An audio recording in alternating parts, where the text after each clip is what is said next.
A igreja começou por muitos anos, até mais ou menos 63, quando nós produzimos doutrinal, a igreja usava um outro material para as classes batismais. Aqui, eu acho que não sei se alguém chegou a estudar aqui, eu ainda cheguei a estudar aqui, que era chamado 24 pontos. Era um folhetim pequeno, com 24 pontos, 24 assuntos, e cada assunto lá naquele livro só tinha as passagens dele. Então o professor tinha um trabalho grande, né? De ler cada passagem, de explicar aquela coisa toda. E mais tarde a igreja chegou naturalmente aos 30 pontos que nós temos hoje. Então dogmas são as doutrinas fundamentais que naturalmente nós defendemos. Elas são condição de prática para a vida cristã, consciente e em conformidade com a palavra de Deus. Eu vou citar um outro exemplo aqui para os irmãos. Fariseus e saduceus. Vocês sabem que a Bíblia Sagrada foi produzida entre os...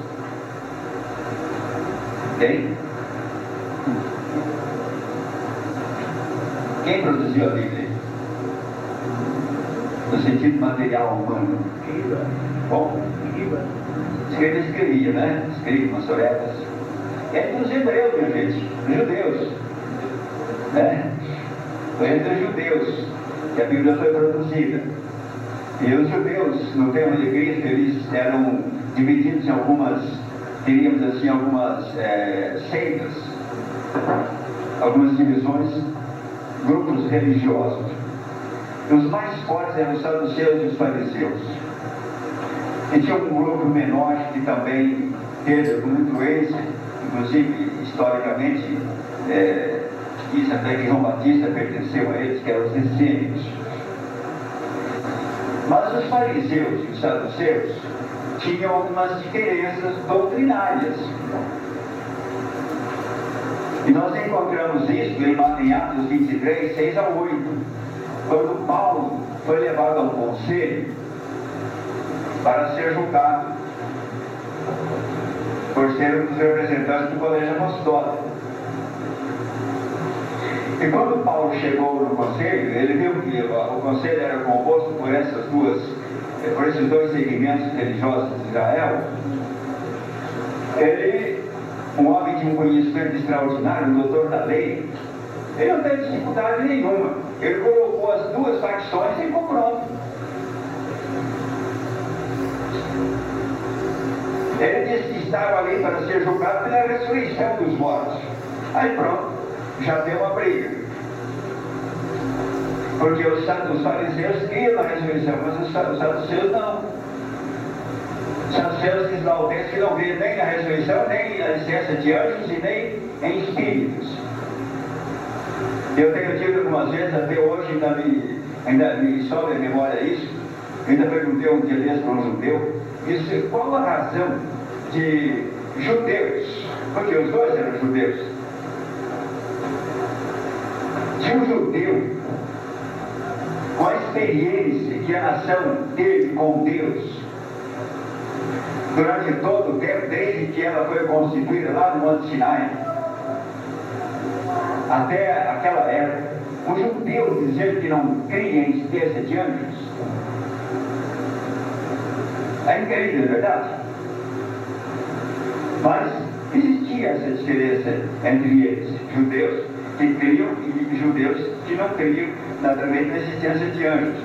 E aí nós se perguntássemos ao apóstolo São Paulo quem estava com a verdade, nós devemos ver que eram os fariseus, nesse caso aí eram os fariseus, né, que estavam com a verdade. A vida de Jesus também já era pregada para aqueles dias. Eu estou citando isso para os irmãos para mostrar como já naquela época doutrinas eram adulteradas. Os apóstolos tiveram que enfrentar esse problema. Na segunda carta de Tessalonicenses 2, 1 a 3, Paulo faz referência a isso, que muitos pregavam a vinda do Senhor Jesus para aqueles dias. Teve até alguém que foi mais além, disse que a ressurreição já tinha sido feita. Talvez ele se refere àquela ressurreição lá no dia da morte de Jesus, não sei, o texto não esclarece bem isso. Mas a própria Bíblia é que responde a essa questão. Então veja vocês, eu posso fazer referência à adulteração da doutrina, mas ele mesmo se encarrega de colocar as coisas nos seus lugares devidos, de esclarecer a verdade sobre a vida do Senhor Jesus.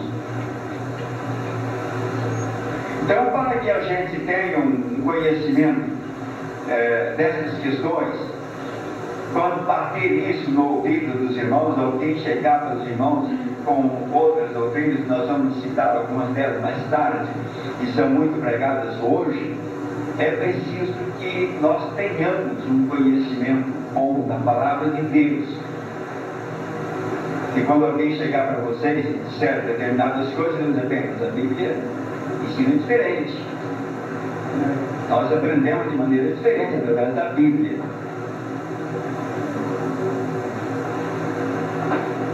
Não sei se vocês ouviram, mas foi o Nelson, o Diácono Nelson Minosso, que disse que uma vez, mas foi ele, que o segredo do caixa de banco não é conhecer uma nota falsa. Ele não precisa conhecer nenhuma nota falsa.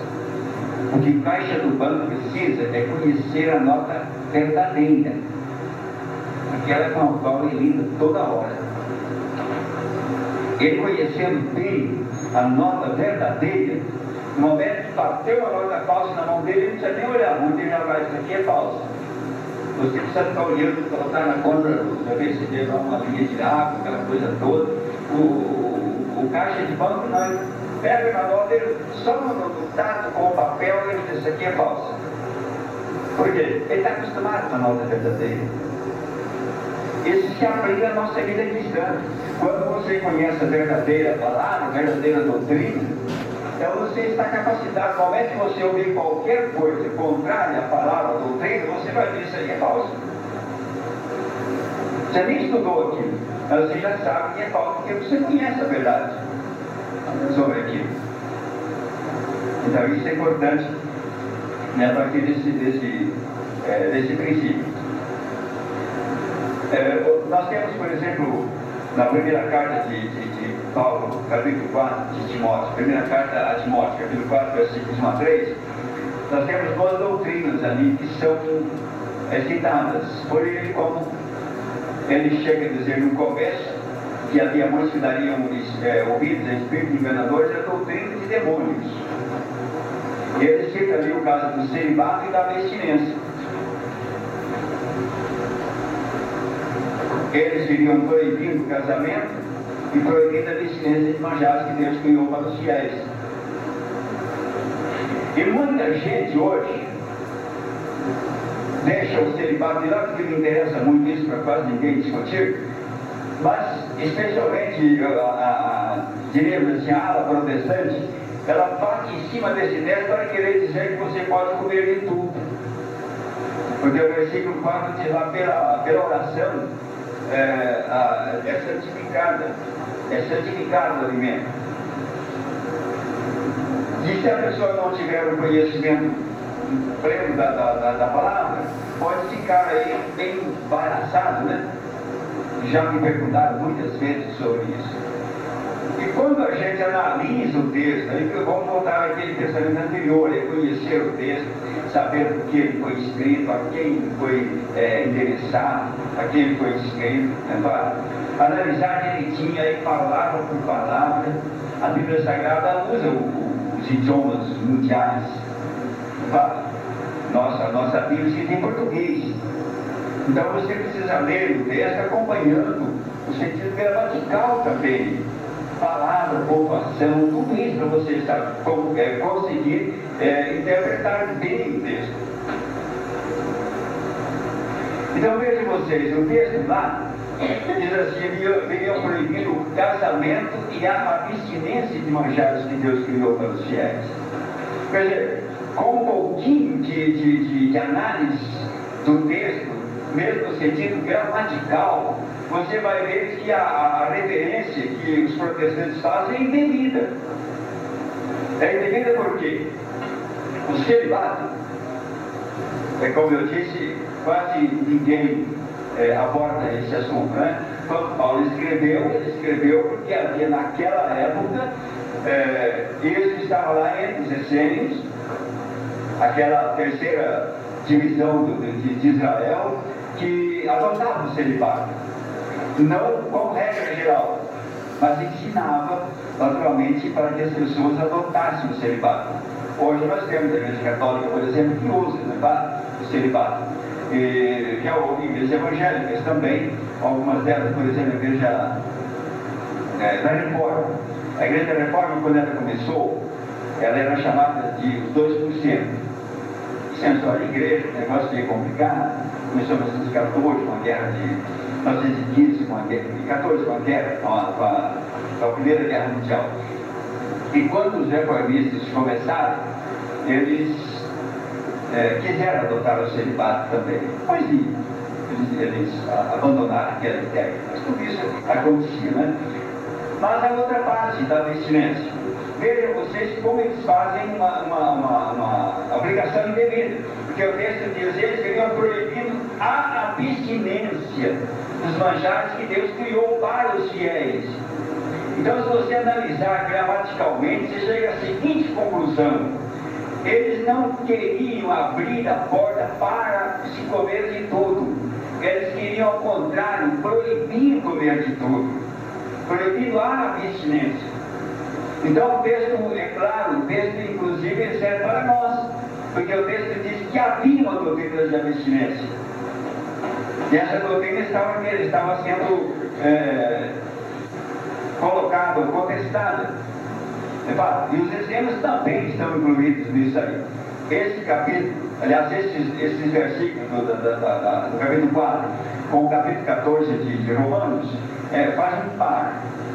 É só ler os dois, vocês vão ver que lá nós vamos ter coisas mais ou menos semelhantes em relação a esse povo aí.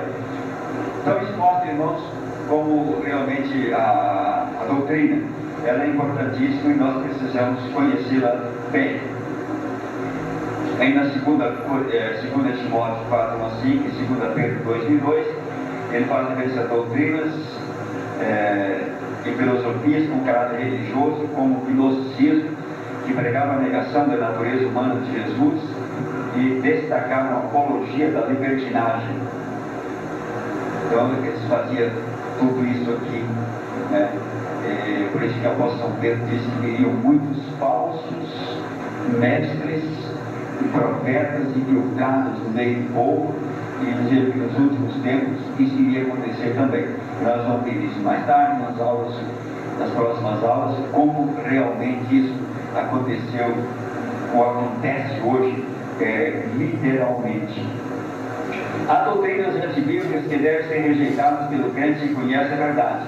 Hoje elas proliferam nos arraiais evangélicos. Por exemplo, aqui nós vamos lembrar alguma coisa: regressão ao passado, a morte de Jesus no inferno, prosperidade, visualização por interior. Uma das mais novas e ousadas é o Código da Bíblia, da qual nós falaremos mais tarde. Então essas coisas foram pregadas muito, elas até estão meio sufocadas hoje. O Código da Bíblia é novo, mas por interior, visualização, essas coisas todas, não se fala muito mais nisso, mas já se falou demais. Vocês se lembram que houve uma época no Brasil, aqui na nossa pátria, que se falava muito em dente de ouro, esse tipo de coisa toda.